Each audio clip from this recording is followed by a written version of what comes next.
BEM 1020 merupakan sebuah alat yang digunakan untuk pengukuran PM10 atau Particulate Matter Number 10. BEM 1020 secara otomatis mengukur dan mencatat tingkat konsentrasi partikel di udara dalam satuan miligram atau mikrogram per meter kubik. Prinsip kerja menggunakan prinsip redaman sinar beta. Prinsip kerja dari BEM 1020. Secara umum, cara kerja BEM 1020 adalah pada setiap jam sampling elemen kecil 14C atau karbon 14, memancarkan sumber elektron berenergi tinggi yang konstan atau sinar beta melalui titik pita filter yang bersih. Sinar beta ini terdeteksi dan dihitung oleh detektor kilau sensitif untuk menentukan pembacaan 0. BEM 1020 kemudian memajukan tempat pita ini ke nozzle sampel di mana pompa vakum menarik jumlah udara luar yang diukur dan dikendalikan melalui pita saringan, memuatnya dengan debu sekitar. Pada akhir jam sampling, titik debu ini ditempatkan kembali antara sumber beta dan detektor sehingga menyebabkan pelemahan sinyal sinar beta yang digunakan untuk menentukan massa materi partikulat pada pita filter. Massa ini digunakan untuk menghitung konsentrasi volumetrik dari partikel di udara ambien. Bagian-bagian dari BEM 1020. Tabung inlet, tabung saluran tempat masuknya partikulat untuk diukur. Smart heater, penghangat pintar yang berguna untuk mengontrol kelembapan relatif atau RH sampel sekitar 50%. Penopang inlet, sebagai penopang kepala PM10, sensor meteorologi dan cyclone PM2,5 atau operasional. Sensor meteorologi mengukur parameter-parameter meteorologi pada lingkungan sekitar alat seperti suhu, kelembapan, tekanan, arah, dan kecepatan angin serta radiasi matahari. Kepala separator inlet, kepala inlet dengan ukuran terselektif sebagai tempat masuknya sampel pengukuran PM10, PM2,5, Very Sharp Cut Cyclone operasional sebagai pengukur PM2,5, pompa vakum untuk menarik debu laden yang terukur di udara melalui filter.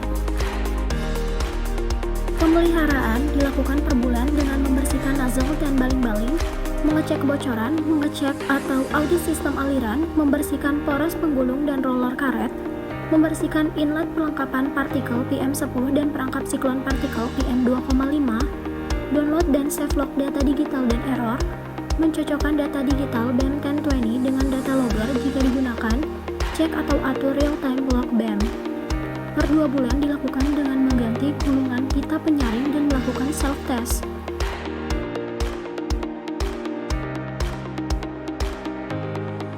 Per 3 bulan dilakukan dengan download dan verifikasi file pengaturan BEM 1020, melakukan kalibrasi sistem aliran, dan membongkar dan membersihkan inlet PM10 dan siklon PM2,5. Per 6 bulan dilakukan dengan ganti atau bersihkan muffler pompa, tes penyaring sensor RH dan suhu, tes smart heater. Kalibrasi. Prosedur cek kebocoran. Buka menu, tes kemudian klik, tekan VWD untuk menaikkan pita penyaring satu jendela menuju tempat yang bersih dan tidak digunakan. Yang kedua, beberapa pengguna melakukan pemeriksaan atau audit aliran seperti yang ditemukan sebelum melakukan apapun. Jika demikian, install referensi aliran pada saluran masuk dan periksa titik aliran 16,7 di layar tes, kemudian flow. Catat laju aliran yang ditemukan, tetapi jangan mengkalibrasi salah satu dari parameter aliran sampai pengecekan kebocoran dan pembersihan nozzle selesai. 3. Lepaskan kepala PM10 dari tabung saluran masuk dan pasang BX305 atau katup uji kebocoran yang setara ke tabung saluran masuk. Jika siklon PM2,5 digunakan, pasang katup periksa kebocoran di atas siklon karena siklon merupakan sumber kebocoran yang mungkin dan harus diuji. Putar katup ke posisi off untuk mencegah udara masuk ke tabung inlet. Yang keempat, buka menu tes kemudian pump, lalu nyalakan pompa laju aliran standar yang ditunjukkan pada layar BEM harus stabil pada kurang dari 1 liter per menit dalam sekitar 20 detik. Catat hasil yang ditemukan. Jika nilai arus bocor lebih besar dari 1 liter per menit, maka mungkin ada sejumlah kecil kebocoran dalam sistem. Jika nilai kebocoran lebih besar dari 1,5 liter per menit, maka mungkin ada kebocoran yang lebih signifikan. Yang kelima, jika ada kebocoran, perbaiki. Pertama, coba cek kebocoran lagi dengan siklon PM 2,5, dihilangkan atau jika tidak digunakan, kemudian bersihkan nozzle dan baling-baling dan lakukan pemeriksaan lagi. Ketika kebocoran diselesaikan dan nilai pemeriksaan kebocoran kurang dari 1 liter per menit, catat nilai kebocoran yang tersisa. Yang keenam, matikan pompa dan lepaskan katup uji kebocoran. Bersihkan ke nozzle dan baling-baling dan tes aliran.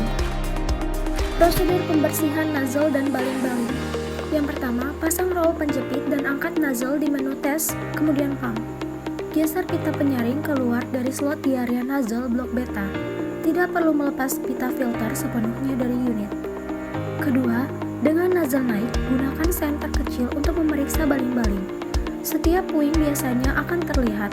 Bersihkan permukaan baling-baling dengan aplikator berujung kapas dan alkohol isopropil. Deposit yang mengeras mungkin harus dengan hati-hati dibersihkan dengan ujung kayu dari aplikator. Berhati-hatilah agar tidak merusak baling-baling. Yang ketiga, turunkan nozzle di menu tes kemudian pump. Angkat nozzle dengan jari Anda dan masukkan aplikator kapas basah lainnya di antara nozzle dan baling-baling. Biarkan nozzle menekan ke bawah dan ke atas swab. Dengan tekanan tegasnya, gunakan ibu jari untuk memutar nozzle sambil menjaga swab tetap di tempatnya. Yang keempat, ulangi pembersihan nozzle sampai penyeka keluar bersih. Kemudian periksa kembali bibir nozzle dan baling-baling. Cari duri yang dapat menyebabkan kerusakan pita.